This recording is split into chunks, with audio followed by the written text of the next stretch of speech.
Hello and welcome to Kripalu TV. I'm Andrew Tanner, and today we have a very special guest. She's both the president of the National Ayurvedic Medical Association as well as the dean of the Kripalu School of Ayurveda. Please welcome Hilary Garavaltis. Hi Hilary, how are you? I'm good. How are you, Andrew? Thank you for coming today and agreeing to be interviewed. Oh, thanks for having me.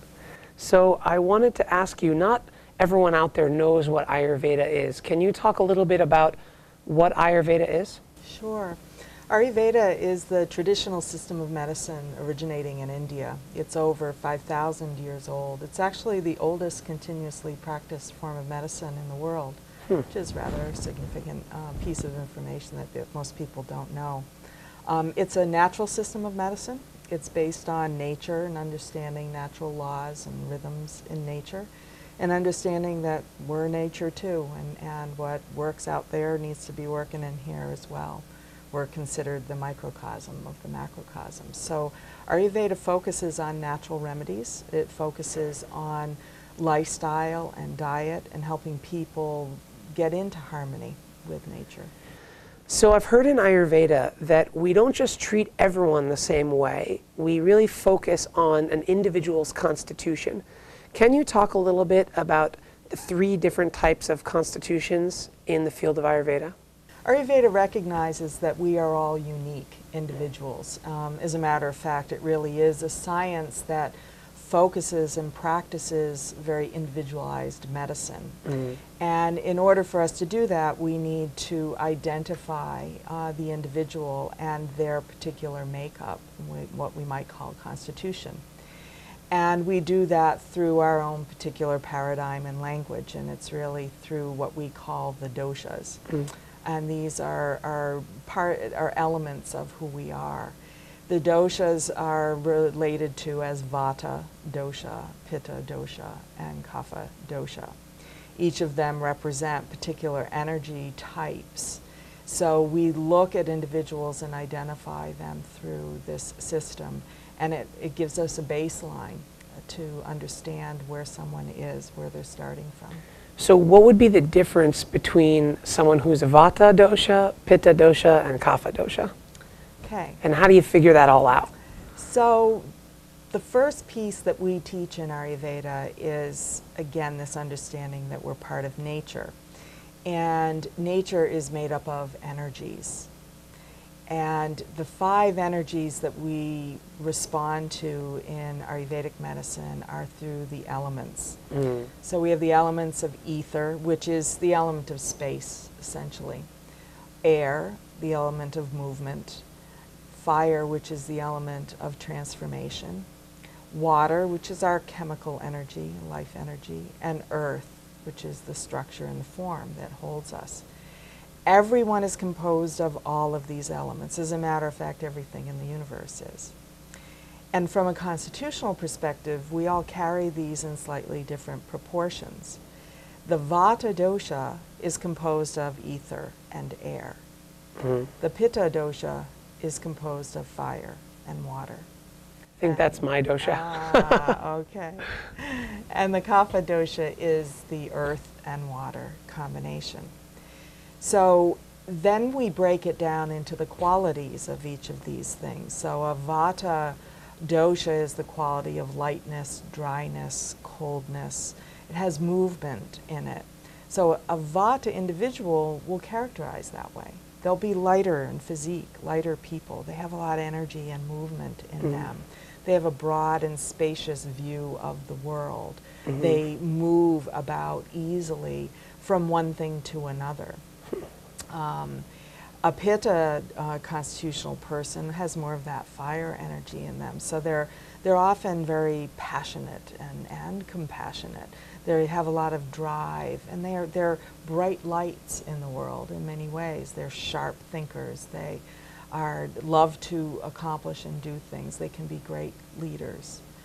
And the Kapha individual is someone that is the earth and water. They're more solid and stable types in their personality, often even in their physique. They're a little broader in their form, more earth and water in them. You see more form and shape in them. They're more grounded and laid back individuals slower metabolism. So the contrast between Vata and Kapha is a great one to give an example of, because Vata people are light and airy and move quickly and wake up in the morning and bounce out of bed. And your Kapha individual is like, oh, you know, I think I'll just hang out for a while and, you know, think about getting out of bed in a little while. And they like to hang, and they're very loving, and, you know. They enjoy their rest. They enjoy their rest, they enjoy their friends, and they like hanging and not changing things around too much. So if we're having a good time, as a Kapha person, the last thing I want to do is have you leave. You know, with the Vata person is gone, you know, who else can we get in on this? And yeah, let's go out and do that too. You know, so you sort of look at people with this range of personalities. Now, can someone be physically one dosha type and then mentally another dosha type? Absolutely. Okay. And remember, we're all 5 of these elements. And we're all different, proportionally different. And it's very true that from a physiological and physical standpoint, you could be in a Vata body, you know, thin, sinewy, kind of wiry, maybe have a little sharp energy, but your mind might be very Pitta, very focused and driven, which is not typical of, say, a Vata mind, which is looking all over at everything all at once and shifting very readily. So you could be in a Vata body, have a Pitta type mind. You could be in a Kapha body, a little bigger, but have a very Vata personality. So that's where the uniqueness of the individual comes in. So here's what we'll do. I think we're going to head over to the Kripalu shop, and we're going to find out some different home remedies that I can use to help me with this cold. Thank you, Hillary. You're welcome. All right, Andrew, so you're kind of almost at the edge of it now. You're not as stuffy as you were at the beginning, is that right? Yeah. Yeah. So neti pot is like one of the best tools that we use in yoga and Ayurveda, especially at the beginning of a cold, and then near the end where you're just clearing things out. So neti pots are great. There's all kinds of different ones out there. This is a simple one that we use. We fill this with with warm water and about a half a teaspoon of salt. Okay. And then we actually put it in the nose and let it drain out.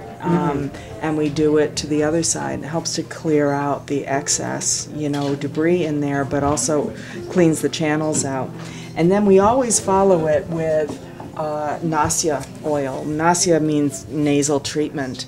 And so we take this, and it's just a dropper, and you put it in your nose, a few drops in each nostril. And it helps to lubricate the tissues. This is also a medicated oil, so it will help to clear out bacteria and things that have accumulated. So amazing. That's another piece. There's also little nasal sticks that are used and can be kept in your pocket, especially for traveling. It's a great thing to do because we're all exposed to viruses and germs, and this you just stick in your nose and you sniff it, and it helps to clear things when you travel especially. It's a great thing to do. So those are wonderful tools, and I'm going to take you and show you a few essential oils that we can use. And also another tool I wanted to introduce you to was a diffuser that you can use some essential oil in. Many essential oils are great for colds and respiratory issues, and a diffuser will help to get it into the atmosphere around you. So if you're not well, or if you're even in an environment where there's a lot of sick people around, to have this in your office or in a place will help to actually kill the virus in the air. So you use a few essential oil like eucalyptus is a great one, even lavender.